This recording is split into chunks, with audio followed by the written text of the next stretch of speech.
Ça me fait très très plaisir d'être ici. J'étais venu il y a 2 ans, je crois. L'année dernière, excusez-moi. Et j'ai de très très bons souvenirs.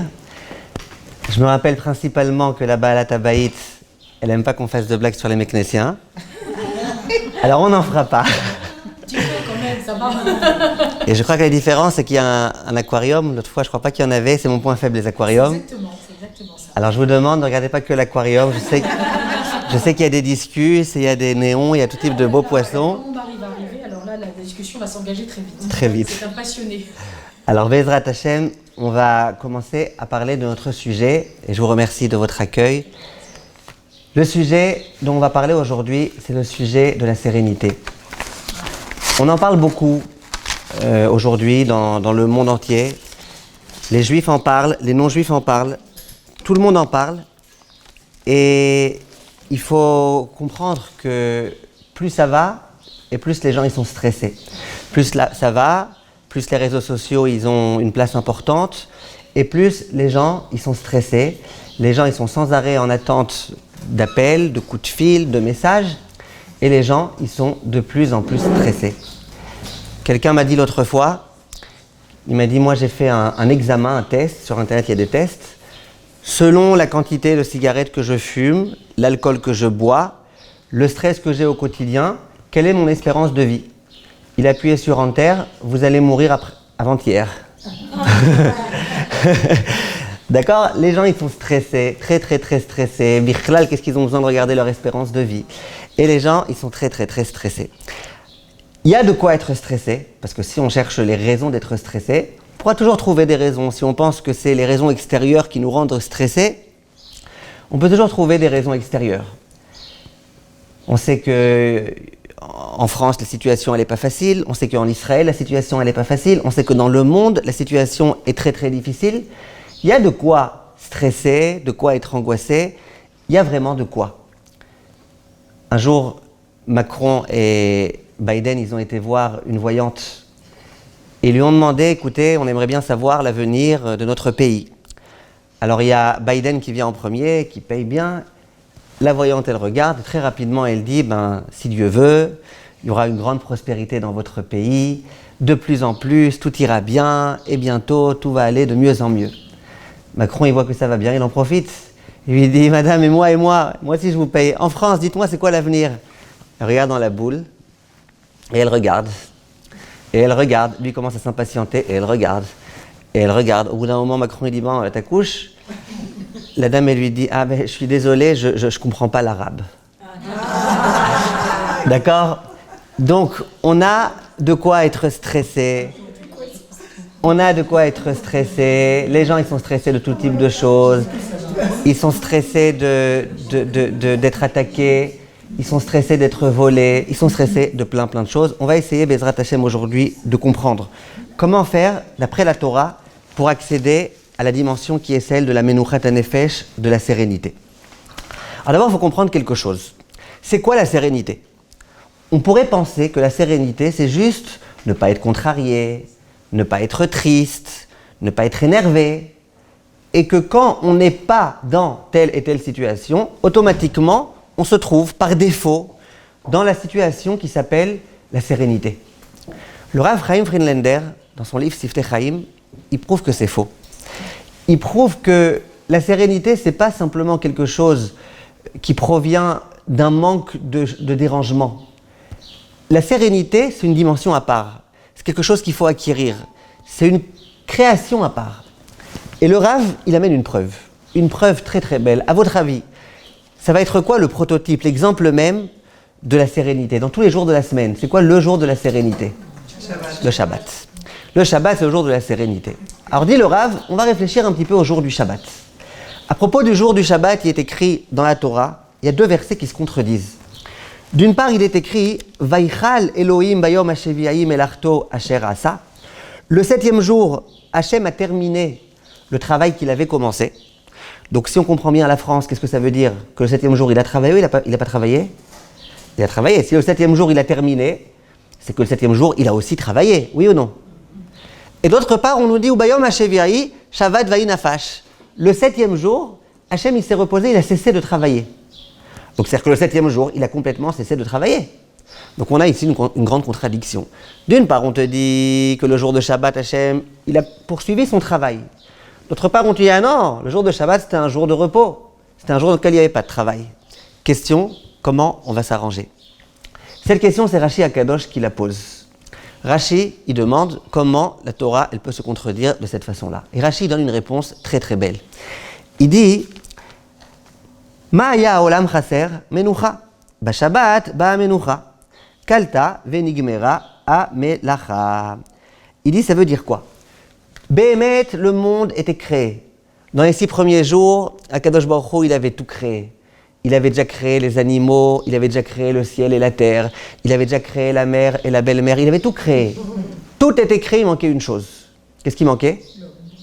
Non, l'homme, il avait déjà été créé. Qu'est-ce qui manquait? Je dis, la belle-mère était créée. Qu'est-ce qui manquait? Il manquait la menoucha. Il manquait la dimension du repos, de la sérénité, de la tranquillité. Il manquait ça. Ba Shabbat, ba menoucha. Quand Shabbat arrive, Hachem, Kaviachol, il crée le repos. Ça veut dire que de cette façon-là, la contradiction, elle est résolue. On dit Hachem, il a créé quelque chose le 7e jour, oui, il a créé le repos. Ah, alors comment il a écrit que le 7e jour, il n'y avait que repos? Ben oui, parce qu'Hachem, il a créé le repos, et le repos, même quand on le crée, il est repos. Donc, on a tout résolu. Vient le Rav Friedlander, il dit, qu'est-ce que tu vois de là? Que de la même façon qu'il y avait besoin de créer les plantes, la mer, les êtres humains, de la même façon, il y avait besoin de créer le repos. Donc le repos et la sérénité, la menuchat hanefesh, c'est pas simplement quand on n'est pas ceci et cela.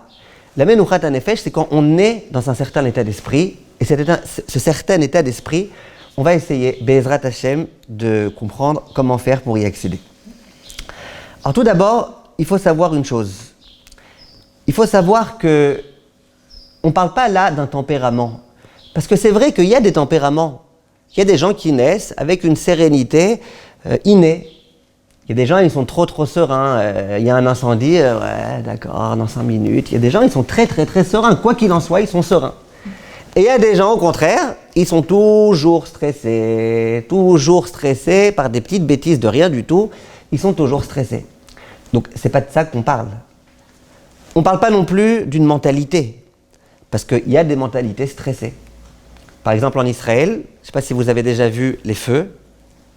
Là-bas, c'est pas comme ici. Là-bas, c'est feu rouge, feu orange, klaxon. C'est comme ça que ça marche en Israël. Et les gens, ils klaxonnent. Et toutes les 2 minutes, ils veulent vérifier que le klaxon, il marche bien. On ne sait jamais si un jour, on a besoin de klaxonner et que ça ne marche pas. Un jour, il y avait un âne qui était Shomer Shabbat, un âne très bien. Il y a un homme qui a voulu l'acheter. On lui a dit, écoutez, cet âne, c'est un âne religieux et tout. Lui, il ne fonctionne pas avec des coups, avec des rênes, lui, il fonctionne de façon très sympa. Quand tu dis Shema Israël, il s'arrête. Quand tu dis Baruch Hashem, il avance. Si tu veux qu'il galope, tu dis Baruch Hashem, Baruch Hashem, Baruch Hashem, tac, tu vas voir, il va galoper à toute vitesse. Vous connaissez cette histoire? Un jour, le monsieur, il essaye l'âne. Donc la première fois qu'il essaye l'âne. Et donc il dit Baruch Hashem, Baruch Hashem, Baruch Hashem, Baruch Hashem. Et là, il galope. À un moment donné, le monsieur, il voit à l'horizon un ravin. Et puis, il commence tellement qu'il a peur à perdre les pédales, il ne sait plus qu'est-ce qu'on dit, qu'est-ce qu'on doit dire. Et là, il continue à courir. Le cavalier dit, ouais, je vais mourir. Shema Israël! L'âne, à vraiment 1 centimètre du ravin, il s'arrête. Le monsieur, Baruch Hashem. D'accord? Donc, il faut comprendre, Be'ezrat Hashem, comment on va faire pour accéder à la sérénité dans toutes les situations, ne pas perdre les pédales, ne pas s'angoisser trop. Comment on va faire, Be'ezrat Hashem, même si c'est une mentalité, comment on va faire pour essayer d'y accéder? Comme je disais l'autre jour, le conseil le meilleur que l'on puisse donner, à votre avis, c'est quoi? Le conseil le meilleur pour tous les problèmes qu'on a dans notre existence. Vous le savez. La Emouna, la Tfila. Le conseil, c'est la Tfila. L'année dernière, était venue votre Tfila en cours. Elle est où cette année? Elle va bien? Ah.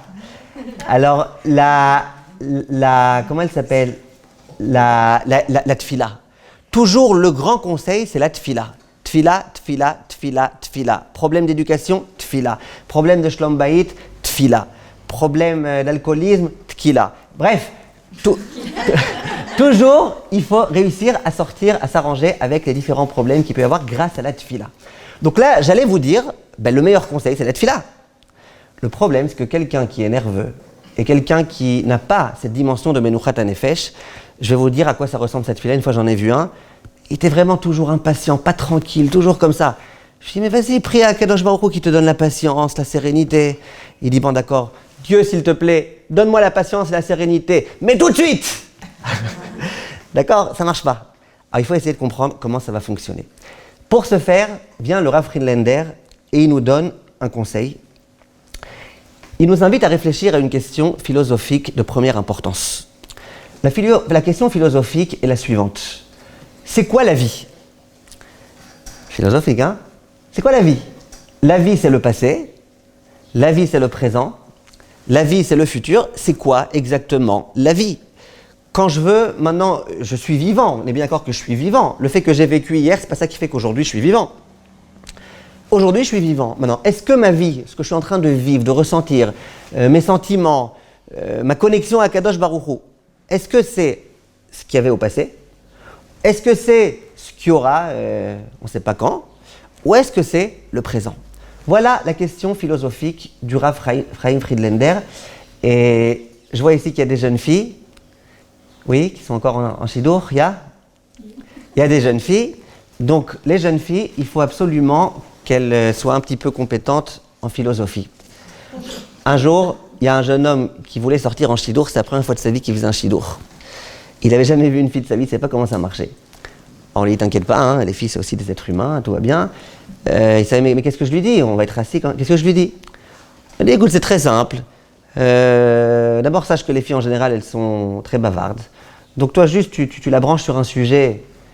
Et Bliainara, tu as besoin de la débrancher quand tu as envie d'arrêter. À Kol Besséder, t'inquiète pas, mais bon, je vais quand même te prévenir. Dans un premier temps, tu lui parles un peu de sa famille. Si vraiment, vraiment, elle a fini de parler tout ce qu'elle a à dire sur sa famille, vous parlez un petit peu de ce qu'elle aime manger, ce qu'elle aime faire, ses loisirs. Si vraiment il reste du temps, mais t'inquiète, hein, ce sera peut-être pour le 4e ou 5e Shidour, ça, si vraiment il reste du temps, tu parles avec elle de philosophie.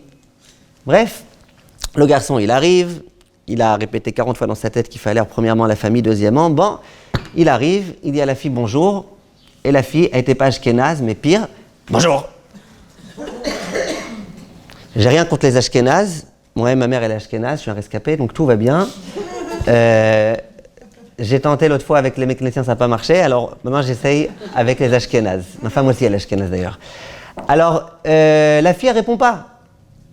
Alors le garçon, il dit, mais alors, je sais pas, elle dit quelque chose, elle dit rien. Alors il dit, bon, on m'a dit qu'il fallait commencer à parler de la famille. Dis-moi, mademoiselle, est-ce que vous avez un frère? La fille, non. Silence glacial. Alors la fille et le garçon, il dit, bon attends, on m'a dit quoi après? Il faut parler de qu'est-ce qu'elle aime faire, manger. Dites-moi, mademoiselle, vous aimez les pâtes bolognaises? Non. Et rien, elle parle pas, il ne sait pas quoi faire. Il dit, attends, mais la nourriture, ça va pas.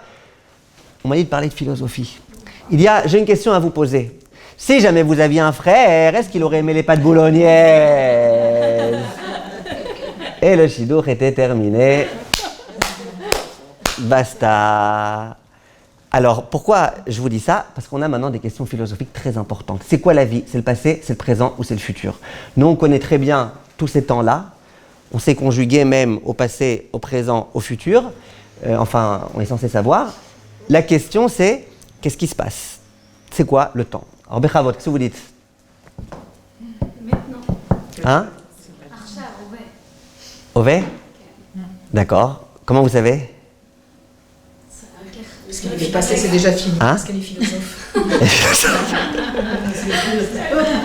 passé, c'est passé, c'est déjà fini. Le futur, on ne connaît pas. Il a fait. Il y a un homme sage, rapporté par le Chovot Alvavot, qui disait, c'est évident que le plus important, c'est le présent. Pourquoi? Il dit le passé, comme vous avez très bien dit, madame, il est déjà passé. Donc ça, il est passé, khalas, il est passé. Le futur, il est inexistant pour l'instant. Donc, qui te dit, Bichlal, qu'il y a un futur et que toi tu vivras ce futur, tu n'en sais rien. Tu ne sais pas ce que le futur te réserve. Par contre, le présent, ça, c'est ce que tu es en train de vivre. Donc, le Rav Friedlander, il insiste énormément sur le fait que la vie de l'être humain, c'est le présent. Le passé, ça peut m'aider, ça peut me donner des indications, ça peut me donner une très très grande expérience. Le futur, ça peut me permettre de prier parce que je m'angoisse un peu pour le futur. Mais ma vie, le fait que je sois un vivant, un être vivant, que je vive, ma vie, c'est le présent. C'est là. Et là, le Rav, il explique. Il explique de façon très intelligente et à mon avis aussi de façon très, très psychologique. Il dit, vous avez remarqué qu'il y a des êtres humains qui, sans arrêt, ressassent leur passé. En général, c'est les personnes très âgées. Sans arrêt, elles ressassent leur passé. Il y a d'autres personnes, en général, c'est les personnes qui sont plutôt jeunes, même très jeunes, sans arrêt, elles se projettent dans le futur. Et pour ces personnes-là, il n'y a pas de présent. Il n'y a pas le passé, bichlal. Et que du futur. Que du futur. Et le Rav, il explique. Il dit comment ça se fait. Comment ça se fait que très souvent, les vieilles personnes ressassent le passé, que les jeunes personnes, elles se projettent dans le futur. Comment expliquer ça? Et le Rav, il dit, et tu le vois. Tu vois parfois des personnes âgées, des vieux Marocains, ils vont vous dire « Ya Hasra Marrakech », j'appelle ça le syndrome Ya Hasra. « Ya Hasra, et moi quand j'avais ton âge, j'étais un lion, et moi j'étais fort, et nous le Naqdishar, c'était pas comme ici. Naqdishar, ça prenait au moins 45 minutes. Et nous c'était le plaisir et le chauffard marocain, c'est pas, si tu le mettais là, déjà ça faisait les sons. T'as même pas besoin de souffler. Et il te raconte, à chaque fois les mêmes histoires, et à Marrakech, et partout. Et à chaque fois, il te raconte. Le Rav, il dit, quelquefois, c'est même un peu saoulant. Quand je dis un peu, ça veut dire beaucoup. Mais il dit, le Rav, Chas v'Shalom, tu dois les écouter. C'est très important, tu fais du chesed quand tu écoutes la personne. Il dit, mais pourquoi ? Pourquoi cette personne-là, elle passe son temps à ressasser son passé? À chaque fois les mêmes histoires, et à chaque fois les histoires de réussite, et les histoires quand j'étais jeune, et quand j'étais fort, et quand j'avais de l'argent, et quand j'avais... Pourquoi? Le Rav, il dit, c'est très simple. Ces personnes-là, très souvent, aujourd'hui, elles se sentent un peu amoindries. Parce qu'elles sont âgées, elles ont du mal à faire ce qu'elles faisaient avant facilement. Ça leur prend aujourd'hui 20 minutes à faire ce qu'elles faisaient avant en 20 secondes.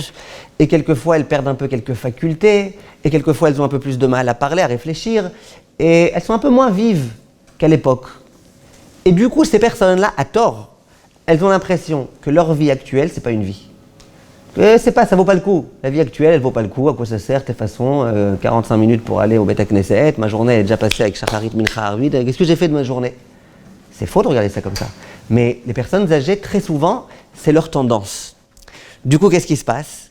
Leur seule façon de pouvoir vivre, c'est de se rappeler, de se remémorer de la période où ces personnes vivaient vraiment. À quelle période elles vivaient vraiment? La période où elles étaient fortes, où elles étaient puissantes, où elles avaient du pouvoir, où elles avaient beaucoup d'impact. C'est comme ça que ces personnes-là, elles peuvent vivre. Donc le Rav, il dit, pourquoi c'est une grande mitzvah de les écouter? Parce que c'est comme ça qu'elles vivent, ces personnes-là. T'écoutes une personne âgée, c'est comme ça que cette personne-là, elle vit. Un jour, quelqu'un m'a dit quelque chose d'intéressant, de rigolo. Il m'a dit, c'est quoi 4 pieds et 120 dents? C'est un crocodile. C'est quoi 120 pieds et 4 dents? Une maison de retraite. Oh, ça va, un peu d'humour noir, ça dérange personne. Alors, juste vous ne racontez pas à vos grands-mères ces histoires-là. Ce que je veux vous dire, c'est que ça, c'est les personnes âgées. Maintenant, le Rav, il continue. Il y a les jeunes, c'est tout le contraire. Le jeune, lui, il est à l'école. Le jeune, lui, il est très embêté parce que ses parents, entre guillemets, ils lui pourrissent la vie. Le jeune, lui, il pense qu'aujourd'hui, ça sert strictement à rien. De toute façon, il ne peut pas faire ce qu'il veut, il ne peut pas acheter ce qu'il veut. Il dépend de ses parents, il dépend de ceci, cela, à l'école. Ah, c'est saoulant. Donc le jeune, lui, qu'est-ce qui lui donne un petit peu d'ambition? Eh bien, c'est le futur. Quand je dis le jeune, ça peut être aussi les gens de 20 ans, 25 ans. Je me lance dans un petit métier, et puis je me dis qu'avec ce petit métier, de toutes les façons, je ne peux pas faire grand-chose. Mais c'est pas grave, Bezrat Hashem, dans 10 ans de ce petit métier, je ferai un métier un peu plus important, et ensuite encore plus important, un jour je deviendrai Bezrat Hashem d'homme d'affaires, et puis un jour, enfin, je pourrai profiter de la vie. Ces personnes-là, qu'est-ce qu'elles font? Elles se projettent. Donc, les personnes âgées, elles ressassent leur passé. Les personnes, et l'autre fois je disais, et malheureusement c'est très vrai qu'aujourd'hui je connais beaucoup de personnes âgées qui ressassent leur passé, qui ont environ 33-34 ans. Donc, il faut savoir, il y a des jeunes qui se projettent et qui ont 55 ans, 60 ans, et qui continuent à se projeter. Shalom Uvracha. Et qui continuent à se projeter, ces personnes-là. Alors, le principe est le suivant. C'est quoi alors ta vie? Parce que si, dans ton passé, si, quand tu es jeune, tu te concentres sur ton futur, et quand tu es vieux, tu te concentres sur ton passé, alors à quel moment tu as vécu? À quel moment tu peux dire, voilà, bon, maintenant je suis ni vieux, ni jeune, à ce moment-là, je vis. Et moi, j'en connais des gens, hein. Il y a des gens qui ont dit, quand on était enfant, c'est nos parents qui nous ont pourri la vie, on est devenus parents, c'est nos enfants qui nous pourrissent la vie. Et les pauvres malheureux, sans arrêt, ils ont l'impression que leur vie, elle est abîmée. C'est dommage. Vient le Rav et il dit, alors c'est quoi la vie? La vie, c'est le présent. Vivre le présent de la façon la meilleure possible, c'est exactement ce qu'il faut faire. Alors, on va, Be'ezrat Hashem, essayer donc de réfléchir à ce point-là. L'autre fois, je disais, tous les matins, on commence la tfila, chez les hommes en tous les cas, par Hashem Melech, Hashem Malach, Hashem Imloch, Leolam Vaed. Où est-ce qu'il y a un bug dans cette phrase? Donc, Hashem est roi, Hashem était roi, Hashem sera roi. Hein? C'est d'abord le présent, après le passé, après le futur. Il a fait, vous seriez attendu à quoi? Hashem Malach, Hashem Melech. Très bien, moi aussi. Je me serais attendu à ce que ce soit dans l'ordre chronologique, que d'abord tu commences par le passé, après le présent, après le futur. Mais pas tu m'embrouilles présent, après tu passes au passé, ensuite futur. Là, surtout pour les gens qui aiment beaucoup la conjugaison, on perd la tête là. Comment on va faire? Baruch atah Adonai, Eloheinu melech haolam shakol niya bidvaro. Un jour, une maîtresse, elle demande à son élève, conjugue-moi le verbe faire à tous les temps. Lui, il n'a pas fait ses exercices. Elle dit, allez. Elle dit, bon, il fait beau, il fait moche, il fait pluvieux, il fait... La maîtresse était complètement désespérée. Elle a interrogé l'élève le plus brillant. Elle dit dans la phrase « Je suis belle », c'est à quel temps? L'élève il dit « Madame, je ne sais pas, c'est peut-être un passé, mais en tous les cas, ce n'est pas un présent. » La maîtresse était désespérée. Donc, dans les temps qu'on connaît, on a le présent. Viennent Rachamim me dit, tu sais pourquoi on commence par Hashem Melech? Parce que moi, ce qui m'intéresse, c'est aujourd'hui que Hashem est le roi. Bien sûr que Hashem, si c'est Hashem, ben, il a toujours été là, il sera toujours là, sinon c'est pas Dieu. Mais moi, ce qui m'intéresse aujourd'hui, à la rigueur, c'est pas qu'il y a 250 000 ans. Moi, ce qui m'intéresse aujourd'hui, c'est aujourd'hui. Aujourd'hui, je reçois sur moi le joug divin. Aujourd'hui, j'accepte que Hashem est le roi. C'est ça la chose la plus importante au monde. Et c'est pour ça qu'on commence par le Hashem Melech. Ensuite, on passera au Hashem Malach, au Hashem Imloch et au Olam Vaed. On va essayer, Be'ezrat Hashem, d'approfondir un petit peu et de continuer à réfléchir à cet état d'esprit-là qui va nous permettre d'accéder à la sérénité. Le Gaon de Vilna, quand il parlait à ses élèves, il leur disait, si vous voulez accéder à la sérénité et à la réussite d'une façon générale, il y a trois ingrédients importants. 3 conseils importants à appliquer. Premier conseil, quand tu es en train d'étudier un daf de Gemara, sache qu'il n'y a que ce daf devant toi. C'est le seul. Ne commence pas à réfléchir à hier et à avant-hier, et à faut que je finisse tout le chasse. Tu as seulement ce daf devant toi. Premièrement. Deuxièmement, sache qu'il n'y a que toi qui peux étudier ce daf. Ne dis pas à quoi ça sert, c'est façon quelqu'un d'autre. Non. Il n'y a que toi qui peux étudier ce daf. Troisièmement, tu as que aujourd'hui pour l'étudier. Ne dis pas demain, il n'y a pas de demain. Tu n'as que aujourd'hui pour l'étudier. Dis-toi que demain, il n'y a pas. Il n'y a que aujourd'hui. Tu veux réussir et devenir un Talmid Chacham, 3 points importants. On va essayer tout de suite d'expliquer pourquoi ces points ils sont tellement importants. Je pense que vous avez déjà compris, mais c'est pas grave, on va quand même l'expliquer. Si, au moment où j'étudie mon DAF, j'ai l'impression que, mais comment je vais faire? Il y a tellement de dapim à étudier, la Torah est tellement grande, tellement gigantesque. Eh ben, je pourrais pas. Je pourrais pas étudier, je vais me décourager tout de suite. Ou si je me dis, ok, aujourd'hui je vais réussir à étudier mon DAF, mais j'arriverai pas. Donc si je veux pouvoir réussir à me concentrer sur mon DAF, eh ben, il faut que j'étudie que ce DAF. Vous allez dire, pourquoi vous donnez des exemples que pour les hommes? Ta DAF. Tu prépares ta dafina? Dis-toi, il n'y a que cette dafina-là. Il n'y a pas la dafina de Shabbat prochain et de dans 2 semaines quand la belle-mère est invitée et tu réfléchis que à ta daf d'aujourd'hui. D'accord? Donc premièrement. Deuxièmement, il n'y a que toi qui peux étudier ce daf, qui peut préparer cette daf. Ça veut dire quoi? Si je me dis, ben ok, j'étudie, volontariat, j'étudie pas, de toute façon il y en aura d'autres qui étudieront, il y a toujours eu des gdoléadors, il y en aura toujours, Hachem il attend pas moi, il peut s'en sortir sans moi, il y en a qui disent la Torah elle est tellement sacrée que moi j'ose pas y toucher, vous connaissez ces gens-là, d'accord, tellement sacrée, et il y a d'autres qui te disent de toute façon la Torah elle est écrite, alors à quoi ça sert de l'étudier, elle est déjà écrite, hein, ça va, et chacun il a son petit machin. Si toi tu penses que tu peux ne pas étudier la Torah, et ce que beaucoup de gens vous disent, moi j'ai déjà renoncé à être Talmid Chacham, et mon fils, si Dieu veut, il sera Talmid Chacham. Le grand problème, c'est que tu as tellement bien éduqué ton fils, que ton fils lui aussi, il dira, moi je suis pas, mais mon fils, il sera Talmid Chacham. Et voilà comment on va passer de brel en brel en brel, jusqu'à ce qu'un jour quelqu'un se réveille et dise, peut-être que moi je commence à faire quelque chose pour ma Neshama, pour mon Olam Haba, je commence à étudier un peu la Torah, je compte pas simplement sur mon fils et mon arrière-petit-fils. Donc si tu veux réussir, d'abord, tu n'as que le DAF que tu as devant toi, t'inquiète pas, demain tu en auras un autre de DAF, mais tu n'as que ce DAF. Deuxièmement, qu'est-ce qu'il faut que tu saches si tu veux réussir? Qu'il n'y a que toi qui peux étudier, et pas ton fils, et pas ton petit-fils, eux aussi Bezrat Hashem, mais toi tu le fais toi. Et troisième point important, si tu veux réussir, c'est de te dire que quoi? Qu'il n'y a que aujourd'hui pour étudier. Pourquoi que aujourd'hui? Parce que si jamais je me dis, bon, c'est pas grave, je fais pas aujourd'hui, je ferai demain. Je fais pas aujourd'hui, je ferai après-demain. Ou alors, de toute façon, hier j'ai mal étudié, à quoi ça sert? Aujourd'hui j'ai bien étudié, et alors, de toute façon, hier j'ai mal étudié, demain j'arriverai pas à étudier. Combien de temps je peux réussir à étudier tranquillement? Un jour? À quoi ça sert de faire de l'hypocrisie? Allez, je vais pas étudier. Qu'est-ce qui va se passer? Eh bien, il va se passer que l'homme, il ne pourra pas étudier, il n'arrivera jamais à étudier, jamais il étudiera. Or, il y a un dicton très célèbre, c'est un dicton de la Torah, qui dit « Ne remets jamais à demain ce que tu peux faire après-demain ». C'est pas de la Torah, ça. D'accord?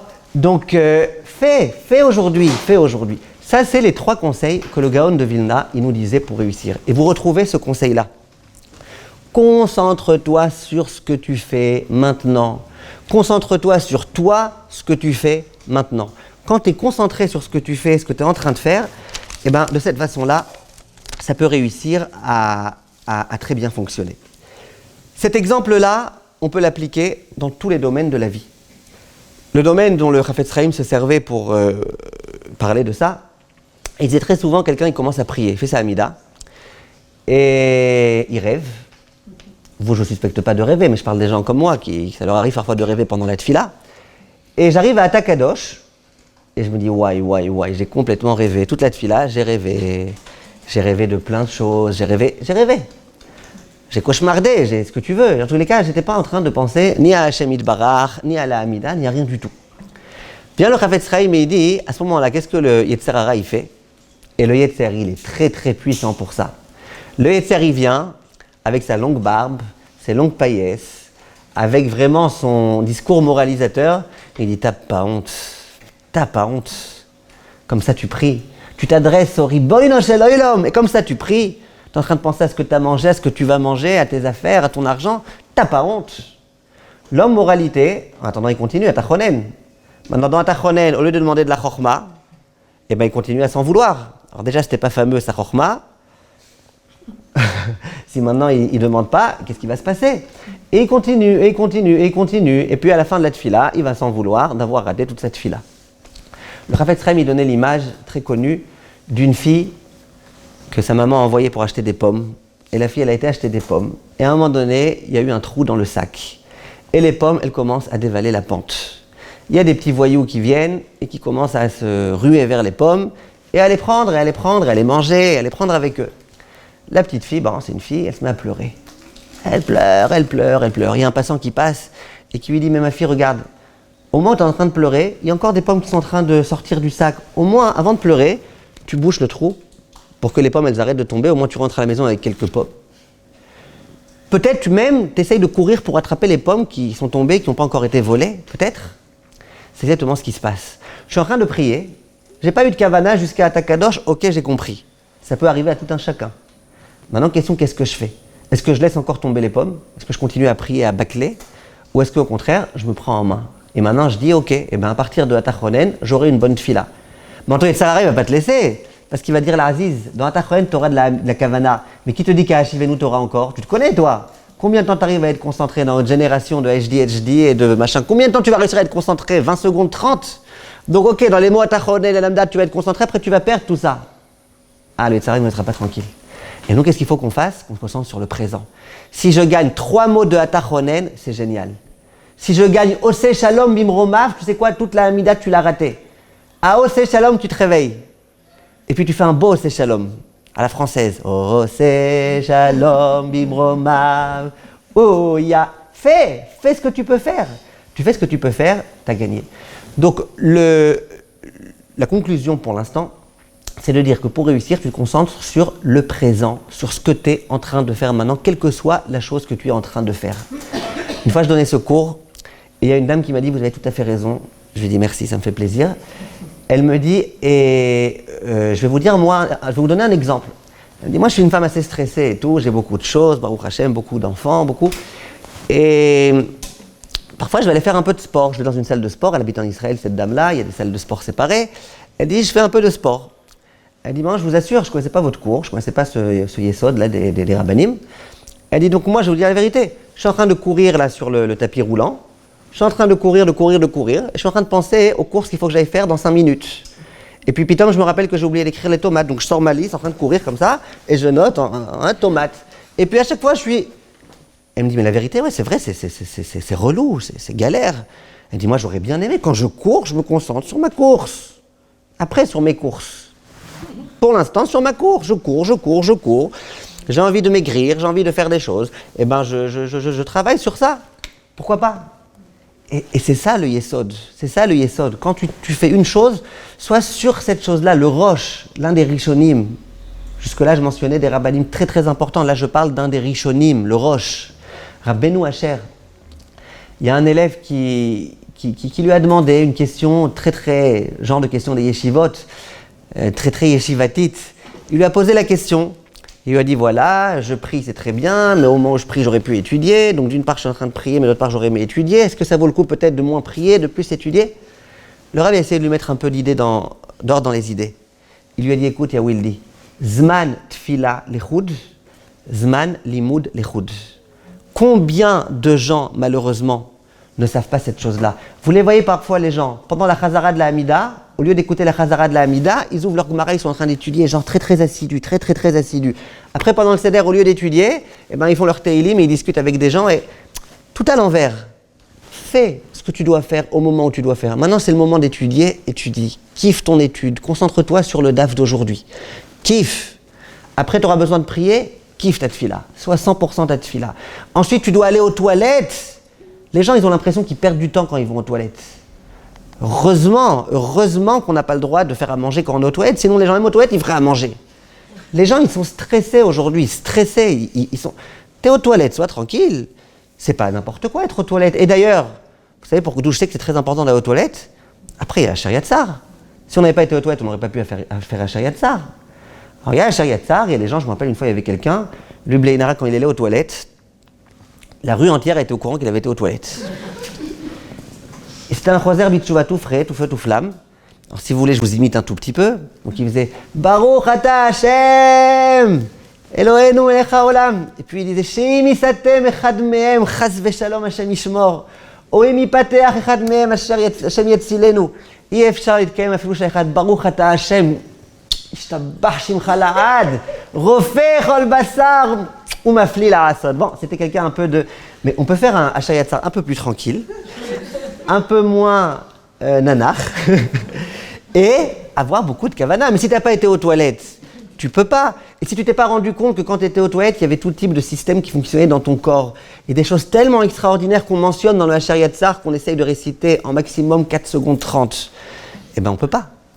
Donc, essayons de nous concentrer sur le présent le plus possible à chaque instant. Et là, je sais, j'imagine que vous allez me poser une question, et si vous la posez pas, moi je la pose.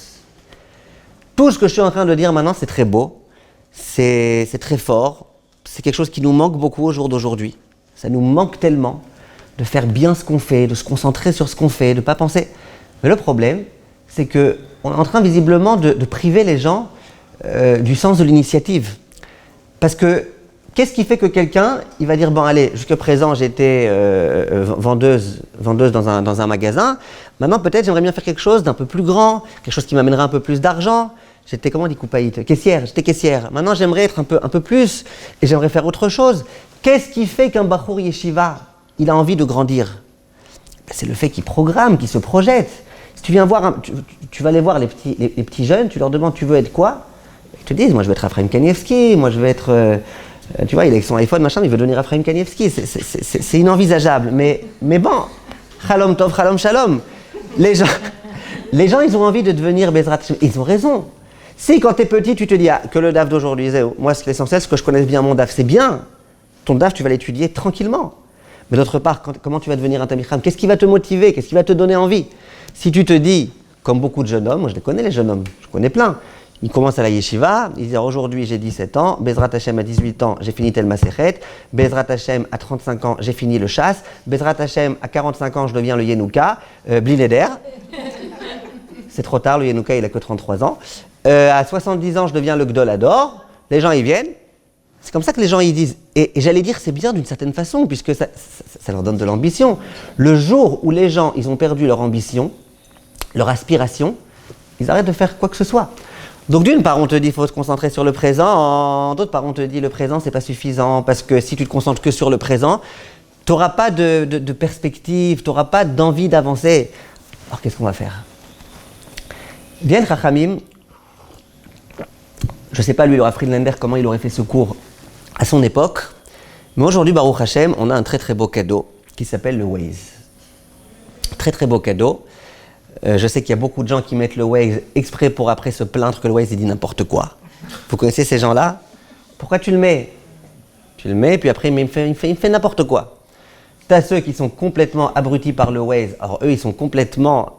S'ils écoutaient la parole de Dieu, la moitié que ceux qui sont obéissants au Waze, ça serait des tzadikim gomurim. Le Waze, il te dit tourne à droite, tout de suite. Tu vois qu'il n'y a pas de rue, il y a un mur. Ben, tu rentres dans le mur. Après, il n'y a plus ni toi, ni voiture, ni Waze. Mais au moins, tu as été obéissant. Bref, une fois quelqu'un m'a dit, moi, la vérité, c'est une bracha qui est le Waze. Je lui ai dit, ouais, c'est aussi une bracha qui est Amazon, surtout depuis que j'ai mis mon livre dessus. Et d'ailleurs, tous les jours, je fais le birkat Amazon. En tout cas, le Waze, c'est un très bon exemple. Alvaï que grâce au Waze, à part avoir pu arriver aujourd'hui à l'heure au cours, alvaï qu'on ait le mérite de faire passer cette idée. C'est quoi le Waze? Je me trouve à rue de Passy et je dois venir à Créteil. J'ai oublié le nom de la rue, excusez-moi. Rue Montfray. Je dois arriver à rue Montfray. D'accord? Parfois, il y a des gens que j'envoie près de chez vous. Parfois, il y a des gens qui ont beaucoup de Haïnara. Je les envoie à Bonneuil. Et... D'accord? Alors... Il y a? Ils ont un bon œil. Ben oui, ils ont un bon œil. Donc, pourquoi je vous dis ça? Parce que le Waze, je dois arriver à Créteil. D'accord? Je dois arriver à Créteil. Donc, qu'est-ce qu'on fait? On écrit sur le Waze, ou alors on prononce, ou alors... Quand Livnat, elle s'éclate pas de rire, le Waze, il arrive à reconnaître ce qu'elle dit. Quand elle essaye de dire le nom de la rue en s'éclatant de rire, le Waze, il est un peu bloqué. Bref, on dit, on doit arriver à rue Montfray. Très bien. C'est quoi ma destination finale? Bezrat Hashem, c'est rue Montfray. Très bien. Non, la vérité, est-ce que c'est très important de passer par rue Vital et par rue Reb Chaim Vital, par machin? Est-ce que c'est très important de passer par toutes ces rues? C'est pas très important. Moi, ce que je veux, c'est être à Montfray. Les gens, ils m'attendent à Montfray, ils m'attendent pas ailleurs. Donc, c'est pas très intéressant tout ce qui se passe. Il y a des gens qui vont dire au Waze, écoute, moi, ça m'intéresse pas. Tu me dis d'aller à droite, mais je t'écoute pas, moi. Vous êtes d'accord que c'est idiot? Si tu veux arriver à Montfray, tu es obligé d'aller d'abord à droite, puis ensuite à gauche, puis d'écouter toutes les indications du Waze, et tu es obligé. Sinon, tu n'arriveras pas. Pourquoi c'est important de comprendre ça? Parce que c'est en te concentrant maintenant sur le présent. Dans le présent, il me dit va à droite, je dois aller à droite. Et c'est grâce à ça que j'arriverai finalement à la destination. Dans toute notre vie, c'est exactement la même chose. Bien sûr que tout Bachour Yeshiva qui étudie, sa sheïfa, c'est un jour de connaître tout le chasse. Et un jour de devenir un grand Talmid Chacham. Et d'avoir des super bonnes midot. Et d'être capable de ne pas s'énerver même quand il y a des choses qui sont épouvantables. Évidemment, tout ça c'est le programme d'une vie. Nachon, bien sûr que oui. Et dans tous les domaines, quelqu'un qui est un homme d'affaires, eh bien évidemment qu'il essaye de se projeter. Bezrat Hashem, pendant 10 ans, j'essaye de mettre un peu d'argent de côté, puis ensuite, j'essayerai d'ouvrir telle et telle chose, on verra. Évidemment, si on n'a pas ça, c'est ennuyant la vie. On a besoin un petit peu d'être motivé par tout type de choses. Simplement, on n'oublie pas que le présent, il est important. Pour pouvoir arriver à Créteil, tu as besoin maintenant d'écouter, d'aller à droite, et c'est grâce à ça que tu pourras arriver. Et quand tu es en train maintenant de passer par rue Vitale ou par rue je sais pas quoi, qu'est-ce que tu es en train de faire? Tu es en train d'aller vers ton but, vers ta destination. Et bien là, pareil, quand tu étudies un DAF, mais sois le plus heureux du monde, parce que c'est grâce à ce DAF que Bezrat Hashem, demain, dans 1 an, dans 10 ans, tu deviendras un grand Talmid Chacham. C'est grâce à ce DAF. Donc aujourd'hui, tu fais ce que tu avais à faire. Tu fais ce qu'Akadosh Baruch Hu, il attendait de toi. Donc aujourd'hui, sois fier. Tu vas dormir le soir, tu vas dire, ouais, mais je connais pas encore tout le chasse. Nchon, mais aujourd'hui, tu as fait ce que tu avais à faire. Est-ce qu'on est capable de kiffer quand on est dans les bouchons, dans le Waze, avec le Waze, on est dans les bouchons. Je crois que même ça, il nous prévient combien de temps ils vont durer les bouchons pour bien nous mettre la remma. Et est-ce que tu es capable de kiffer? Ok, ben maintenant, il faut passer par les bouchons pour arriver. Maintenant, Hachem, ce qu'il veut, c'est que je sois dans les bouchons. Donc maintenant, je suis dans les bouchons. Est-ce qu'on est capable? Une histoire qui me revient maintenant, une très très belle histoire. Un jour, il y a un Admor qui était invité à une Brit Mila. Maintenant, vous savez, les Admorim, généralement, c'est des gens qui sont très très honorables et très très honorés. Et il n'est pas question de faire attendre le Admor comme ça pendant des heures et des heures. Un jour, le Admor, il était là, il devait être le Sandak pour une Brit Mila. Et le Moël, il est en retard. Le Moël, il est en retard, et le Admor, il est dans un coin comme ça, dans la pièce, comme ça, les yeux fermés. Il médite. Il compte les mouches. Non, il avait les yeux fermés. Il médite. Il y a un élève qui vient le voir et ils sont tous, ils sont pas à l'aise, quoi. Il y a le Rav, il attend, on le fait attendre comme ça, on fait poireauter, c'est pas kavod et tout. Il y a un élève qui s'approche et qui dit au Rav, écoutez Rav, peut-être que je vous amène une petite gemara, quelque chose, quoi, histoire que vous ne perdiez pas votre temps. Le Rav dit, ah non, mais je suis pas en train de perdre mon temps. Et je sais pas, on voit les yeux fermés et tout. Il dit, mais je suis en train d'étudier. Il dit, qu'est-ce que vous êtes en train d'étudier, Kavod-Arav? Il dit, je suis en train d'étudier la savlanout. La savlanout. Je suis en train d'étudier, de travailler sur moi, d'étudier des textes de Moussard dans ma tête. Comment travailler la savlanout? Qu'est-ce qu'Hachem il attendait de moi maintenant? Que je travaille la savlanout. La preuve, c'est que le Moël, il n'est pas là. Donc c'est ce qu'Hachem attendait de moi. Est-ce qu'on est capable de travailler la savlanout, mais pas dans le mode je vais esquinter le Moël quand il arrive. Non, savlanout, béhémet. Et je vais vous dire, je sais qu'il y a beaucoup d'entre vous peut-être envisagent à court ou long terme de faire la Aliyah. Le mot qu'il ne faut pas oublier de connaître en Israël, c'est le mot savlanout. Il faut connaître là-bas le mot savlanout, parce que sinon, dès que tu as un tout petit machin, un iroser les torfat, imatamam shirkara. Savlanout. D'accord? Un jour, il y a un couple qui est venu en Israël. Ça faisait longtemps qu'ils étaient en Israël. Ça faisait 2-3 ans qu'ils avaient fait la Aliyah. Ils rencontrent un autre couple. Eux, Blénara, ça faisait 20 ans qu'ils étaient en Israël. Alors, les anciens, ils demandent aux nouveaux. Ils disent, comment ça va, l'intégration? Tout va bien? Bala Hashem, tout va bien, Bala Hashem. Ça veut dire quoi? C'est difficile, mais bon, Bala Hashem. Alors, il lui dit, dis-moi, comment ça s'arrange au point de vue Parnassa? C'est difficile, mais bon, Bala Hashem. Après, il lui dit, alors, dis-moi, comment ça va la langue? Il dit, on fait le ulpan, hein, tu sais, à notre âge, de faire le ulpan, c'est pas facile. Bon, on commence à connaître des mots, je sais pas, moi, on sait dire shalom, on sait dire toda, on sait dire slira, voilà, bon, on connaît des mots. Après, il dit, bon, c'est déjà pas mal, c'est comme ça qu'on commence. Après, il dit, et les enfants, comment ça va à l'école? Il dit, ça va très bien, Baruch Hashem, eux, ils se sont tout de suite intégrés très facilement et tout. Il dit, et la langue, ils s'arrangent, les enfants? Il dit, Sablé Inara, la langue, ils connaissent tous les mots, sauf Shalom, Sliha et Toda. D'accord? Le principe de J'en étais où? Le savlanout, le principe de la savlanout, c'est quelque chose d'important. Et à chaque fois, à chaque moment, qu'est-ce que maintenant, précisément, à ce moment précis, Akadosh Baruch Hu, il attend de moi. Donc bien sûr qu'on peut se faire qu'on peut avoir des projets et qu'on peut se faire des dessins et tout type de choses. Mais il faut savoir une chose, c'est que vis ton présent, kiffe ton présent et sois capable de kiffer ton présent. Qu'est-ce qu'on nous dit de Avraham? Avraham Zaken, Avraham il était vieux. Ba Bayamim, il est arrivé avec ses jours. Ba Bayamim, il est arrivé avec ses jours. Pourquoi tu dis pas, il était vieux, il avait tant et tant d'années? Pourquoi tu comptes ça en jours? Ben, l'idée, elle est là. Avraham Avinu, sa vie, c'était pas simplement j'ai vécu tant et tant d'années. Avraham Avinu, pour lui, chaque jour, c'était une nouvelle occasion de servir à Kadosh Baruch Hu. Chaque jour, c'était aujourd'hui, qu'est-ce qu'Hachem il attend de moi? Aujourd'hui, Hachem il veut que j'aille sacrifier mon fils. Allez, yallah, on va.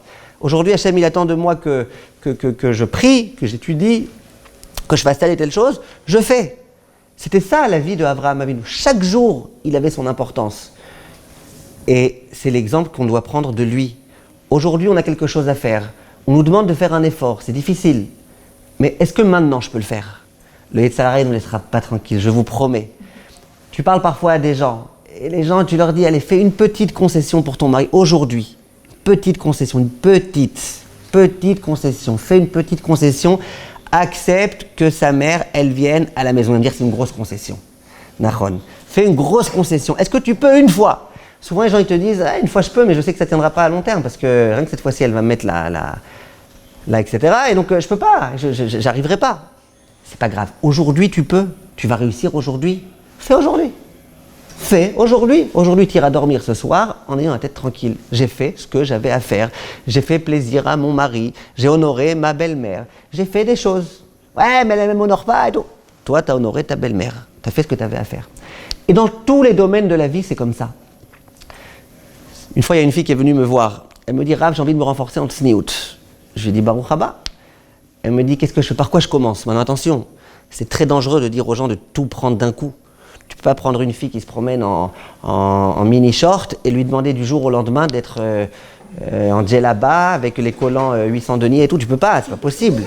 Elle ne va pas tenir. Hein? Sia? Tu ne peux pas. Alors, je lui ai dit, madame, écoutez, est-ce que vous pouvez d'abord essayer de mettre des jupes un peu plus longues? Elle me dit, ouais, ça va être dur, hein, mais si c'est faut que je fasse. Je lui dis, non, je ne vais pas vous demander sur un long terme. Est-ce que vous pouvez tenir un jour? Elle me dit, un jour, ça va. Pémètre, ça va. En plein hiver, quand il neige. Un jour, ça va. Je lui dis, est-ce que tu peux tenir 2 jours? Elle réfléchit, elle me dit, 2 jours, ça va. Je lui dis, est-ce que tu peux tenir 6 mois? Elle me dit, Agvadarav, écoutez, moi j'ai du mal avec tout ce qui est long. Je lui dis, ouais, j'ai remarqué que tu as du mal avec tout ce qui est long. Ok, un jour, tiens, un jour. Vous êtes d'accord que tenir un jour, c'est extraordinaire? Vous êtes d'accord que tenir un jour, c'est te rapprocher d'Akadosh Baruch Hu énormément? Tenir un jour, ça va faire un sacrifice. Tenir un jour, c'est ça qui va te donner la force de tenir un autre jour. Et encore un autre jour. Et c'est comme ça qu'on commence. Je disais l'autre fois, et c'est très très important de comprendre ça. Il y a aujourd'hui, malheureusement, le monde dans lequel on vit dans un monde, malheureusement, dans lequel beaucoup de gens souffrent de problèmes psychologiques, de toutes sortes, de tout type. Et ça fait vraiment de la peine de voir, au jour d'aujourd'hui, moi je connais pas une personne qui n'a pas au moins un psychiatre, au moins, ou un psychologue, ou un métapel Rikshi, ou un, je sais pas exactement quoi. Aujourd'hui tout le monde a besoin, et ceux qui n'ont pas besoin, ils auront besoin demain, et ils comprendront qu'aujourd'hui on a tous, on a beaucoup de problèmes. Je suis pas du tout pessimiste, hein, c'est une réalité. Enfin je suis peut-être un peu pessimiste quand même, mais aujourd'hui il y a beaucoup de problèmes. Et entre autres problèmes, il y a beaucoup de gens aujourd'hui qui souffrent d'addiction. Addiction dans tous les domaines, beaucoup de gens ne sont même pas conscients de ça. Alors, il y a les addictions typiques, très connues, ça peut être les narcomanes qui sont addicts à la drogue, ça peut être les alcooliques qui sont addicts à l'alcool, ça peut être les gens qui sont addicts aux écrans, aux jeux vidéo, au casino et à tout type de jeux de hasard et d'argent. Il y a tout type d'addiction. Béhémet, il y a beaucoup de gens qui souffrent aujourd'hui de ça. Et il y a Baruch Hashem des techniques qui marchent, qui existent et qui permettent à des gens de s'en sortir. L'un des instruments principaux de la technique, vous savez comment il s'appelle? Il s'appelle « Concentre-toi sur aujourd'hui ». En hébreu, ils appellent ça « Rak le'ayom », que aujourd'hui. En anglais, ils appellent ça « Just today ». Ouais, moi je vous dis, je suis pas très bon en anglais. Pas très bon en anglais, c'est une façon gentille. La seule fois, je crois, où j'ai eu raison en anglais, c'est un jour quelqu'un m'a dit, ça veut dire quoi, I don't know? Je lui ai dit, je sais pas. Seule fois où j'ai eu raison. D'accord? Quelqu'un m'a dit sorry, je lui ai dit non, je sourirai pas. Il me dit thank you, je lui dis thank you, rien du tout. Donc, j'ai du mal avec l'anglais. L'autre, il dit just today. En français, ils disent rien qu'aujourd'hui. Je ne sais pas exactement comment ils disent, mais peu importe. C'est pas très important comment on dit. Ce qui est très important, c'est de dire, tu te concentres sur aujourd'hui. Vous prenez quelqu'un qui est narcomane. Il est narcomane. Vous imaginez bien c'est quoi le jour où il a commencé à être narcomane? Le 1er juin. D'accord? Son ami qui lui a demandé qu'il a convaincu d'être narcomane, il habitait Joinville. Et cet homme-là, c'était un Tunisien, donc le Shabbat il faisait Nargila, Alléluia, Nargila. Ok? Bref, on va pas faire trop de blagues sur les narcomanes parce que malheureusement ils vivent une vie pas facile. Et au moment où ils veulent s'en sortir, tu leur dis écoute, arrête d'être narcomane. Il va dire mais je peux pas. Tu peux tenir 1 heure? 1 heure, ouais, ça va être dur, mais je peux. Et ils tiennent 1 heure, et après ils tiennent encore 1 heure, et puis après, à la fin de la journée, tout le monde les applaudit, tu as réussi à tenir 1 journée. 1 journée sans drogue, 1 journée. Et après le lendemain, et le surlendemain. Et vous voyez des gens, et c'est magique, mais maître, c'est magique. Un narcomane, il y avait des époques dans lesquelles tous les psychologues et psychiatres, ils baissaient les bras. Ils disaient on ne peut rien faire, c'est impossible. Et puis ils mouraient finalement d'une overdose, et puis voilà. Au jour d'aujourd'hui, il y a tellement d'endroits, et moi j'en connais, des gens qui aujourd'hui, ça fait 10 ans, ça fait 20 ans, ça fait 30 ans, qu'ils n'ont pas touché à un joint, qu'ils n'ont pas touché à une aiguille, une seringue, qu'ils n'ont pas touché même à de l'alcool, parce qu'aujourd'hui ils ont compris, les narcomanes, que l'alcool c'est une forme de drogue, pour eux je parle, hein, pas pour les gens normaux. Et les gens aujourd'hui, ils arrivent. Mais tout a commencé d'une journée. Si on leur avait dit depuis le début, tu vas devoir tenir toute ta vie, jamais ils auraient accepté, ils auraient imaginé pouvoir. Dans toute la Avodat Hashem, c'est comme ça. Aujourd'hui, tu dois faire un effort. Aujourd'hui, tu dois apprendre à faire quelque chose. Eh bien, fais-le aujourd'hui. Demain, ça ne tiendra pas, mais peu importe. Tu t'en fous de demain. Qui te dit que demain, tu vivras? Aujourd'hui, tu dois faire ce que tu as à faire. Concentre-toi sur ce que tu as à faire. Fais à ce que tu as à faire de la façon la meilleure. Et de cette façon-là, Be'ezrat Hashem, tu pourras réussir. J'aimerais maintenant, Be'ezrat Hashem, en arriver à la partie, au grand Yesod, qui va nous permettre d'accéder, Be'ezrat Hashem, à la Menuchat HaNefesh. Ce grand Yesod-là, c'est le Rav Lender aussi qui le dit. Et il dit, on en revient à notre histoire. C'est quoi le jour qui est l'exemple même de la sérénité? Le Shabbat. C'est censé être la sérénité. Je sais qu'il y a des familles dans lesquelles Shabbat, c'est le jour où les parents ils s'arrachent, et où machin, malheureusement. Mais Shabbat, c'est censé être le jour de la sérénité. Aujourd'hui, j'ai fait un cours au séminaire SM19 sur Shabbat, et j'aurais parlé de la beauté de Shabbat, et puis je leur ai dit très souvent, quand je parle aux gens de la beauté de Shabbat, après je leur dis, dis-moi, ça te dit pas de faire Shabbat? L'autre, il me dit, si, samedi.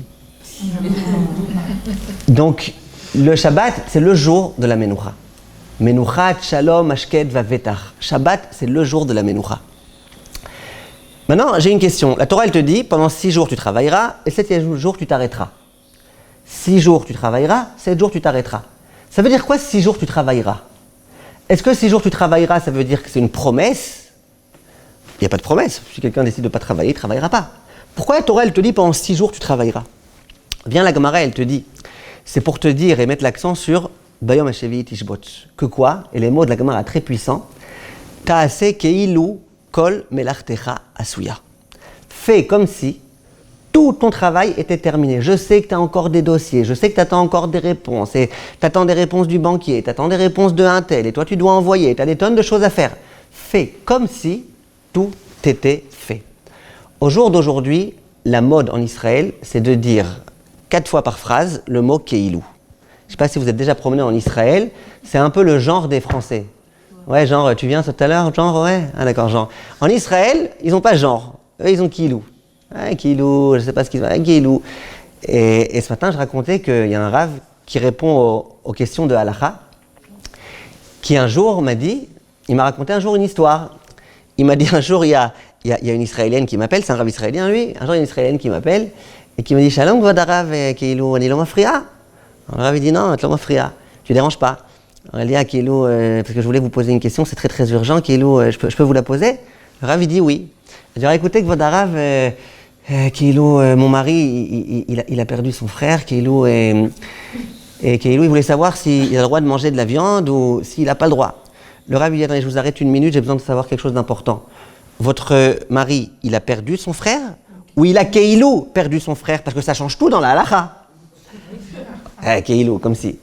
C'est quoi Keilu? Keilu, comme si, ça veut strictement rien dire. Aujourd'hui, on vit dans un monde superficiel. Donc évidemment qu'on est complètement dans le Keilu. complètement dans le Keilou. Aujourd'hui, on fait genre.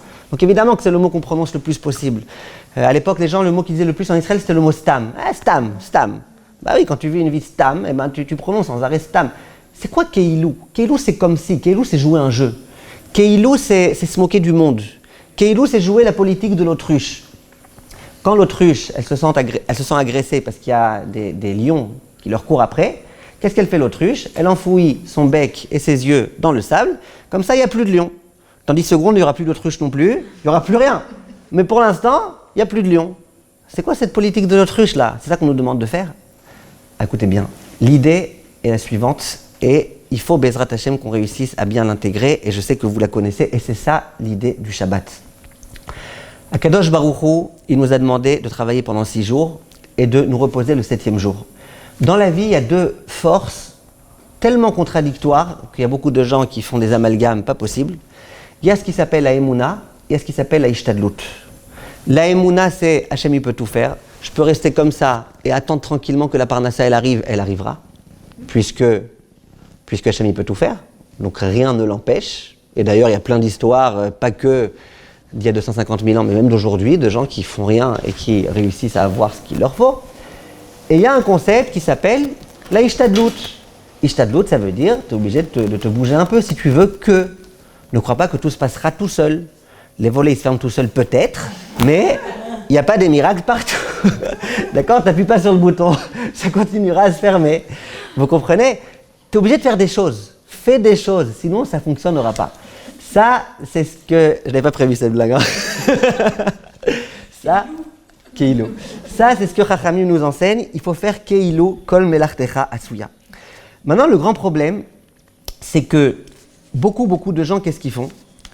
Beaucoup de gens, ils pensent que la Ishtadlut, c'est elle qui va amener le résultat. Les gens, ils pensent que plus je vais travailler, plus j'aurai de réussite. C'est pas vrai. Si à Rosh Hashanah, Hashem a décidé que tu recevrais tant et tant, tu peux travailler autant que tu veux, tu réussiras pas. Et c'est pour ça que les gens qui travaillent, par exemple, dans le forex et dans tout type de choses qui sont pas cachères, en dehors de l'interdit, du Chilul Hashem et de tout type de problèmes qui peuvent se poser, mais c'est un manque de Emouna. Si tu avais la Emouna, que Hashem, de toutes les façons, il te donnera ce qu'il faut. Hashem, il a juste une attente de toi, fais ta Ishtadlut. Fais une Ishtadlut cachère, pas une Ishtadlut pas cachère. Une fois, quelqu'un m'a dit, bah ouais, mais vous savez comment on dit un porte-monnaie en hébreu? Arnaque. Voilà, arnaque, bah voilà, c'est les Israéliens qui nous ont appris, arnaque. D'accord? Non, il n'y a pas d'arnaque. Il ne faut pas arnaquer. Il faut avoir la Emouna. Que Akadosh Baruch Hu peut te donner ce qu'il veut, au moment où il veut. Moi, une fois, j'ai fait une bêtise. Et comme j'ai l'habitude de dire dans mes cours, il n'y a pas de raison que moi j'apprenne de mes bêtises, et pas mes élèves, et pas mes amis, et pas mes proches. Donc je vais vous raconter une histoire qui m'est arrivée il y a plusieurs années. Je devais faire un cours sur la Emouna Bitachon. C'était à Beit Vagan, le cours. Et moi j'étais à Har Chotzvim. Har Chotzvim, c'est peut-être en voiture on va dire à 20 minutes de Beit Vagan quand il n'y a pas de bouchons. Vous inquiétez pas, à Jéru, il y a beaucoup moins de bouchons qu'à Paris, bien qu'il y en a beaucoup. Et je devais donner mon cours était à 8h30. Et quand on disait 8h30, c'était vraiment 8h30. Donc je devais être à mon cours à 8h30. Il était 8h20, c'était un jour où il pleuvait en Israël. Quand il pleut, c'est très difficile d'avoir des taxis.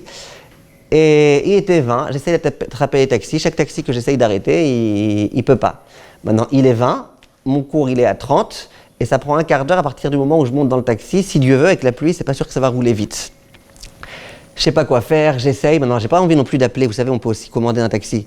Le problème quand tu commandes un taxi, c'est que parfois ça prend du temps jusqu'à ce qu'il arrive, alors que si tu avais un petit peu de Siyata Dishmaya, tu aurais pu attraper un taxi et l'avoir tout de suite. Je savais pas quoi faire. À un moment donné, j'ai dit, bon allez, je vois qu'il n'y a aucun taxi, on fait ce qu'on fait, tant pis, j'arriverai en retard.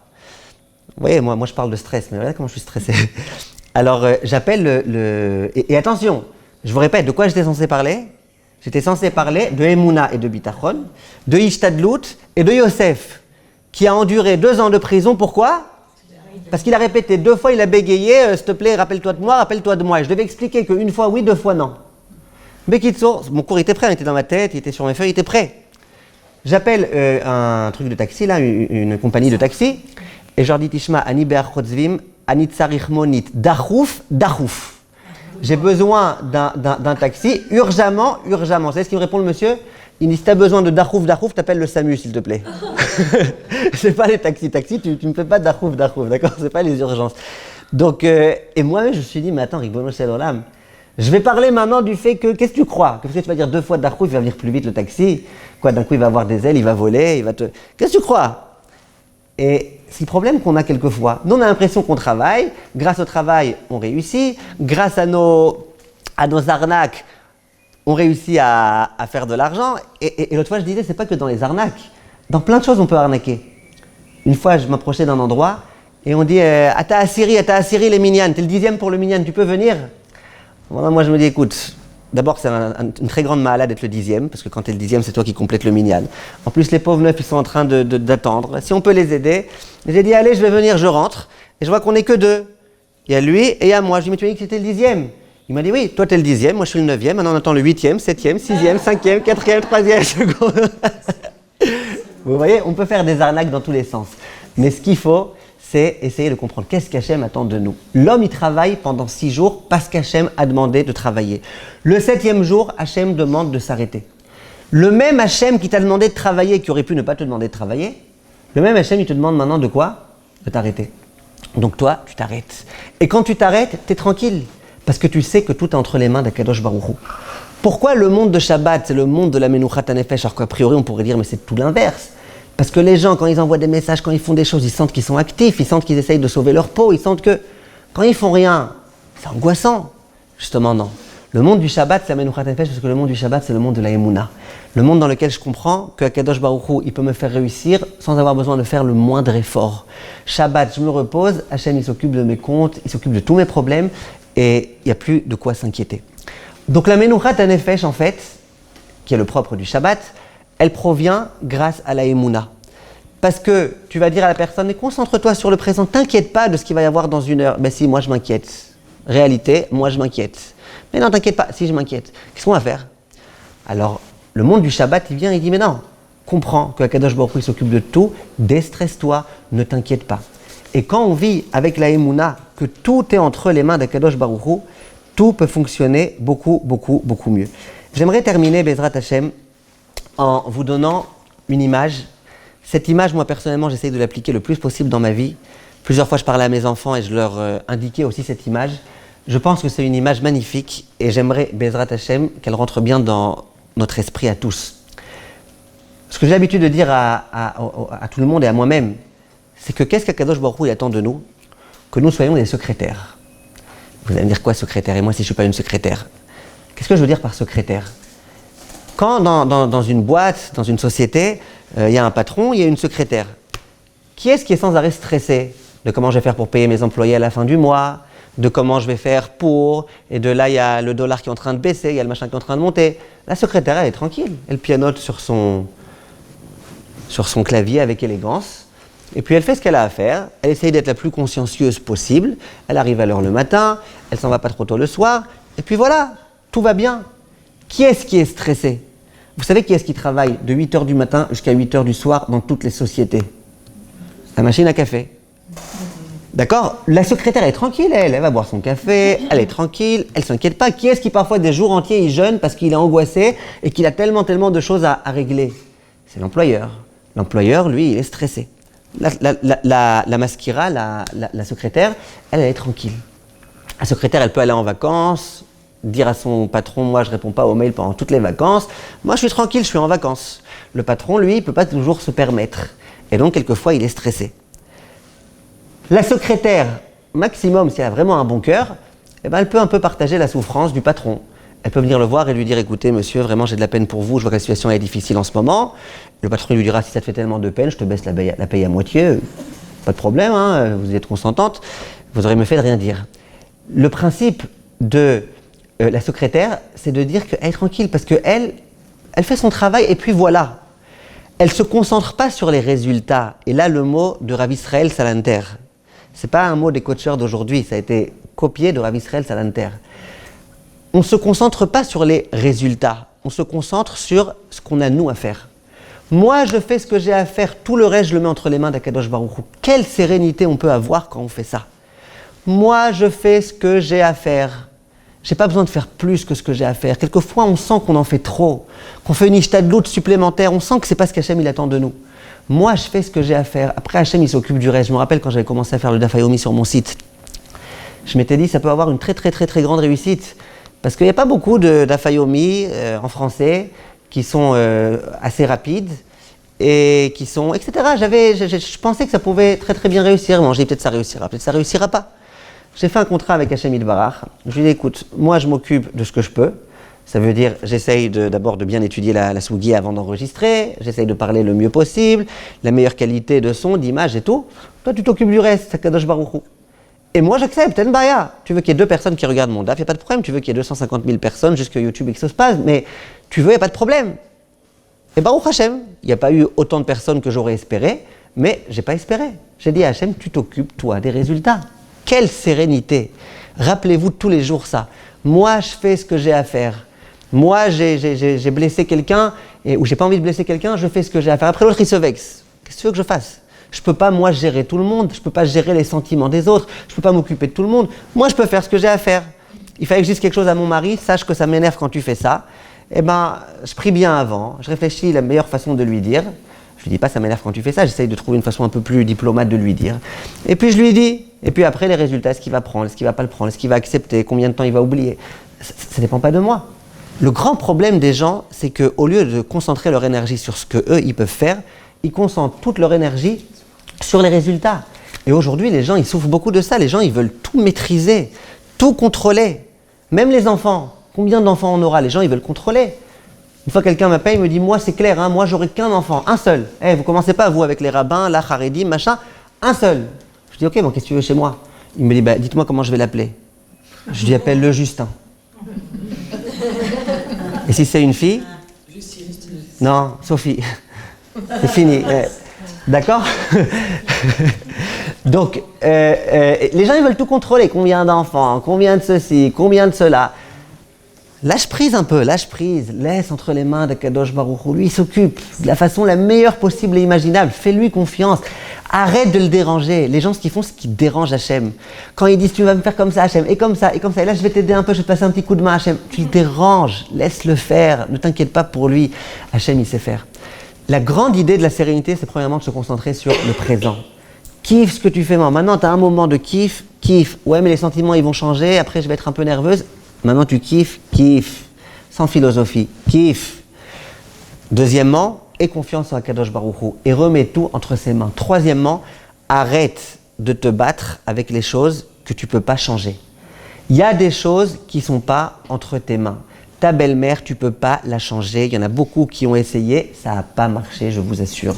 Tu peux être gentil avec elle, tu peux essayer de lui offrir des cadeaux, tu peux essayer d'être sympa, tu peux, si un jour elle est en train de se noyer, essayer de la sauver ou au contraire l'enfoncer. Tu peux... Non, pourquoi je vous raconte ça ? Parce qu'une fois, il y avait une belle-mère, elle avait 3 gendres. Un jour, elle se promenait avec son premier gendre qu'il aimait beaucoup. Et puis, à un moment donné, elle est tombée dans un espèce de puits. Alors, blou, lui, il est venu, paf, il l'a sorti. Baruch Hashem, il l'a sorti. Le lendemain matin, cet homme-là, il se réveille. En bas de chez lui, il voit une magnifique Mercedes avec écrit au-dessus, de la part de ta belle-mère qui t'aime très fort. J'étais tout content. Le deuxième jour, elle se promène avec le deuxième gendre. Elle fait la même erreur. Elle tombe dans le même endroit. Blou, il la sort. Il est très content parce que le lendemain matin, il se réveille. En bas de chez lui, il voit une très très belle Mercedes blanche. Il y avait écrit dessus de la part de ta belle-mère qui t'aime.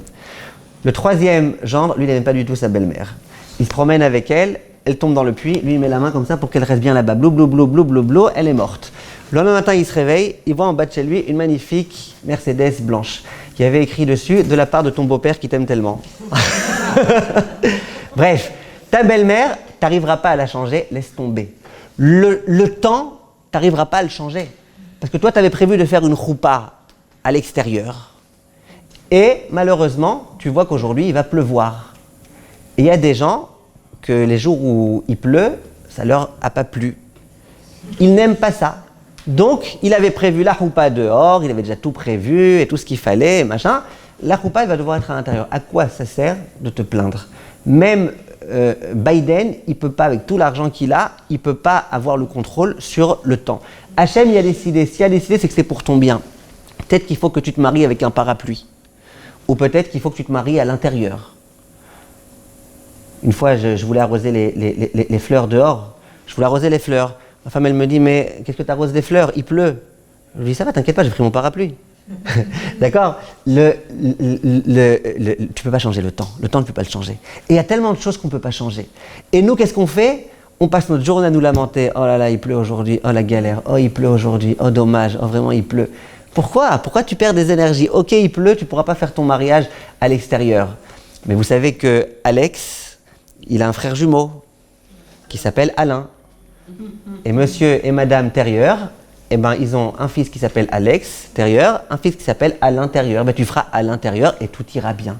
Et si tu veux, tu avais prévu de faire aujourd'hui du tennis, et le tennis il risque d'être glissant et les balles elles ne vont pas rebondir parce qu'il pleut, eh ben, tu n'as qu'à décider de faire autre chose. Il y a des choses que tu peux faire. Tu ne te sens pas bien aujourd'hui, de te plaindre toute la journée, dépressif au lit, que tu ne vas pas bien, ça n'aidera pas.